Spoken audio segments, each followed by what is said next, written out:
our business and our mission was and is to help motivate and inspire and incentivize people to take action to help prevent global warming, to help slow down global warming and the rate of climate change. And it's something we're all involved with. Yes. Our aim is just to help. Carbon credits by themselves is not the answer. The answer is to make sure that there is reduction in carbon dioxide emissions and the overall carbon dioxide within the atmosphere. Yeah. And that's what we're trying to do by planting trees. We have a win-win relationship with the government of there, who are able to provide us land where we're able to plant lots of trees. And they have a big problem there with deforestation, which, as you know, is a problem in many parts of the world, including Malaysia. Loss of control? Pardon? Loss of control of deforestation? Well, the problem of deforestation in Zambia is a local problem. Largely, a lot of it is actually down to local harvesting of the trees for carbon, charcoal burning and cooking, etc. But it's a major problem everywhere. And so Zambia was our initial project, and we are now setting up similar types of projects in other locations. We've got things undergoing now in Bangladesh. We're starting to look at doing things in the Philippines, and of course here in Malaysia, which we're very excited about getting underway. There's a lot of projects happening in a number of countries, and Malaysia is just one of the projects, and we are looking to create awareness throughout the world. So there will be other projects in a number of other countries. It's commonly known now, and there's a consensus that 40% of greenhouse gas emissions or carbon dioxide emissions are created by everyday activities of people, everything we do.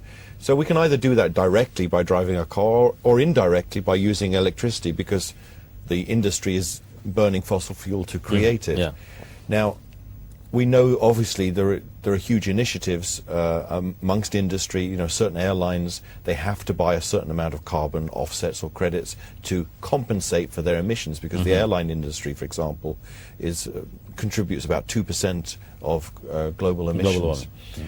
But the reality, as far as we're concerned, is we have to bring it down to a grassroots level and turn it into a grassroots movement, making individual people feel responsible and motivated to play their part. Otherwise, we don't think the problem will get solved by industry and governments. That's our philosophy. Well, everyone can play their role by switching off the lights whenever they're to a less in the extent. room.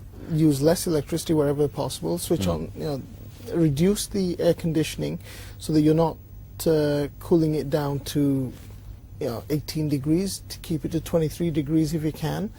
What about the factories or whatever? The factories, the industrialization is going to happen all over the world anyway, and the developing countries will want the goods and services that the industrialized countries have.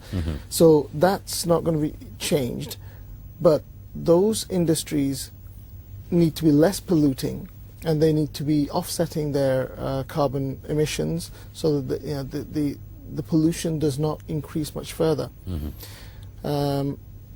Since the Industrial Revolution, the increase has been doubled. There was 150 parts per million carbon dioxide in the atmosphere. Now it's 350.